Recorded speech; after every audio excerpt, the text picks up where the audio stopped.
Hi, beautiful people. Welcome back. If you're watching this live, hi. Feel free to comment below. Let me know that you're watching. And if you're watching this on the replay, type replay below so I know who has been tuning in afterwards. So my name is Rachel. I am a manifestation and abundance coach for women. So really my mission on this planet is to inspire women to really own their own power, their own self-worth, to be able to step into their fullest potential and expression of themselves so that they can manifest the wealth and abundance they desire in order that they can create a bigger impact in the soul-led work that they do. So what I'm going to talk a little bit about now is this idea that when you change the way you look at things, the things you look at change. So you may, hi Anjali, you may or may not have heard this phrase before, so it's pretty common. I didn't make it up, but it's very, very true, right? Whatever we believe, we see, right? And then whatever we see reaffirms that belief. So, at any given moment, we have millions or even billions of bits of information coming at us at any given moment, okay? And we are programmed to look for the things that we recognize and discard the things that we don't recognize, okay? Because we cannot take in that much information at any given time. So this kind of coping strategy is for us to pick up that which is familiar to us. And that which is familiar to us will be that which is in our subconscious mind, that which we have been conditioned with, which we have been pre-programmed with, typically before the age of 7. So it's really important to start to really notice, right, is however you are perceiving whatever is going on in the world at any point. I'm not specifically talking about coronavirus right now, but however you perceive anything is based on your belief system, is based on your conditioning, and you have choice, right? This is it's the most powerful thing that we possess, right, is choice. Choice to believe what we want to believe in, choice to view the world how we want to view the world, choice to, make the decisions that we want to make, right? It's all choice. And as much as this might be a little confronting for some people, because it means that we've got to step out of this seat of victimization, it's also one of the most, if not the most empowering things that we can do when we realize it is all choice, okay? So when you see the world and you just see lack, you just see scarcity, you just see not enough, you see death, you see destruction, that's all you see.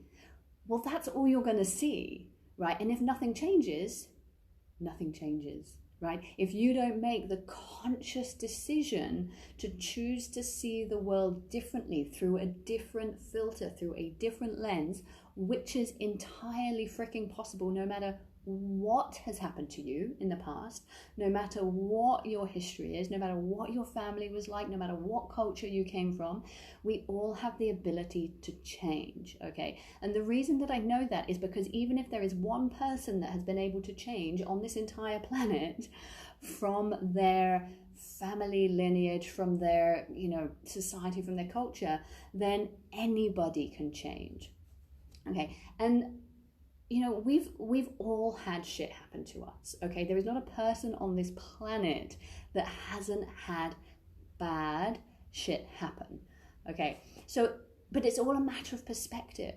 And I'm not saying that, you can't sit there and be sad for events happening, or you can't mourn, or you can't grieve, right? All emotions are here to be felt and expressed and experienced, but they're here to be felt and expressed and experienced. And when we actually express and experience and allow an emotion to move through us, which is emotion is energy in motion, then we get through it, we work through it, okay? But the trouble that a lot of people have is they hang on to these emotions, they hang on to the stories, which means that they're not working their way through. So then these stories become deeply embedded in our psyche, and it's basically what forms us, and it's what forms our vision and how we see the world, right? We all know someone who has a super fucking negative outlook on the world, and they're always bitching, and they're always moaning, and they're always complaining, and the cup's always half empty, and everything's bad and nothing's going right.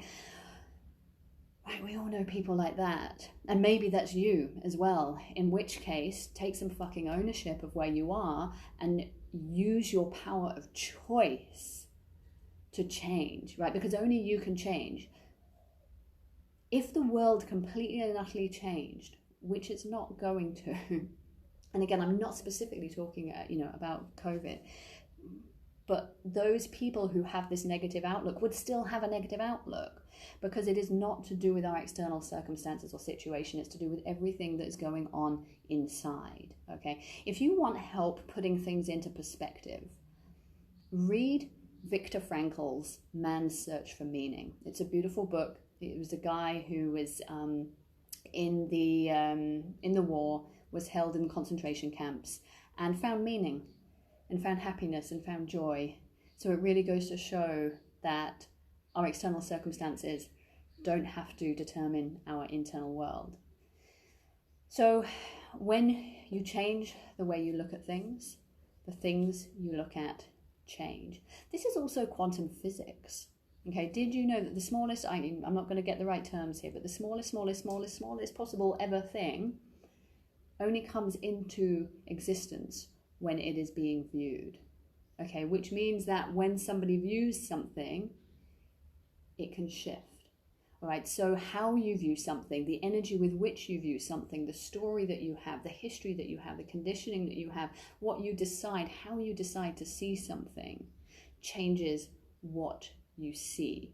Okay, so this is like the science and the spirituality of manifestation. Okay, it's not just all woo-woo stuff. Like, there is so much science behind bringing in what you want. But if you ultimately have conditioning, if you ultimately have limiting beliefs, if you ultimately have a bunch of stuff from your history, from your past, from your lineage, from your, from your family that you're not prepared to look at.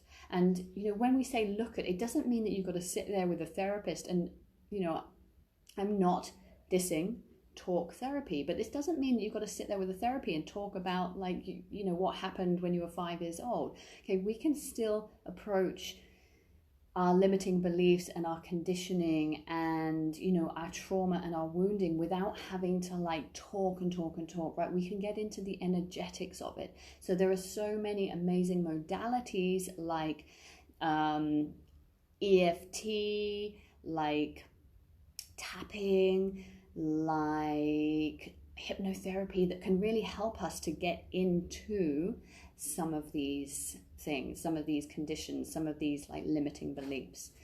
So this is how I often work with my clients. I'm not a hypnotherapist, so I don't personally do the hypnotherapy, but I really start to dig into our limiting beliefs, into our conditioning. So if you are interested to understand more about where you are, about why you are where you are, then send me a message. I'd love to support you. I have a 6-week program launching mid-October, and if you want to come on board, if you want to join this program, I would love to have you on board. Send me a message and I can explain a little bit more about it.